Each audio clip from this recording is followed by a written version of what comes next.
ঝিনাইদহে ব্যবসায়ীরা এখনও কোরবানির পশুর চামড়া সংগ্রহ করছেন, যা চলবে আরও এক সপ্তাহ। সরকার নির্ধারিত মূল্যের চেয়ে কম দামে বিক্রি হচ্ছে চামড়া। গত বছরের থেকে এবছর চামড়ার আমদানি কম, তবে ব্যবসায়ীরা বলছেন এবছর চামড়ার চাহিদা রয়েছে। ঝিনাইদহ প্রতিনিধি ফাসল আহমেদের পাঠানো প্রতিবেদন। ওয়ালটন আবারও মিলিনিয়ার অফারে ওয়ালটন ফ্রিজ কিনে আপনিও হয়ে যেতে পারেন মিলিয়নিয়ার। ঝিনাইদহে ব্যস্ত সময় পার করছেন কাঁচা চামড়া ব্যবসায়ীরা। আড়তগুলোতে চামড়া প্রক্রিয়াকরণের কাজে ব্যস্ত শ্রমিকরাও। কেউ চামড়ায় ছিটাচ্ছেন লবণ, আবার কেউ সংগ্রহের জন্য করছে প্রস্তুত। প্রাথমিক প্রক্রিয়া শেষে আড়তে আড়তে স্তূপ করে রাখা হয়েছে এসব চামড়া। সরকারের নির্ধারিত দামে খুশি নয় ব্যবসায়ীরা। পিস হিসেবে মূল্য নির্ধারণ না করে ফিট হিসেবে নির্ধারণ করার দাবি তাদের। এবছর জেলায় প্রায় 1.5 লাখ পশু কোরবানি হয়েছে, যার মধ্যে গরু 35,000। এছাড়া লক্ষাধিক ছাগল ও ভেড়া কোরবানি হয়েছে।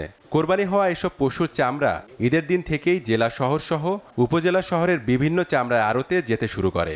আড়তদারদের পাশাপাশি মৌসুমি চামড়ার ব্যবসায়ীরা গ্রামগঞ্জ থেকে চামড়া সংগ্রহ করে তা আড়তে বিক্রি করছেন। আমাদের এখানে 15-20 জন প্রতিদিন লেবার কাজ করে, তা আমাদের যে পারিশ্রমিক দেয় সেটা আমাদের মোটামুটি চলে যায়। সব মাল এখানে আসার পর আমরা এখানে প্রসেসিং করি, প্রসেসিং করার পর যে তারপর এখান থেকে কমপ্লিট করে আমরা ঢাকা এখান থেকে পাঠিয়ে দিই। মূলত আমদানি গতবারের চেয়ে একটু কম, তাও ভালোই আছে, সমস্যা হয়নি।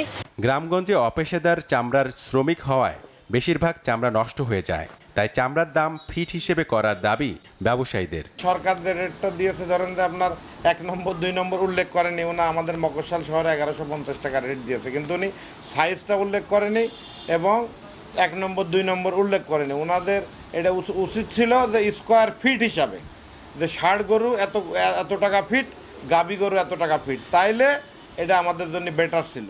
এবছর জেলায় ছাগলের চামড়ার 25 থেকে 100 টাকা, গরুর চামড়া 800 থেকে 1000 টাকায় বিক্রি হচ্ছে।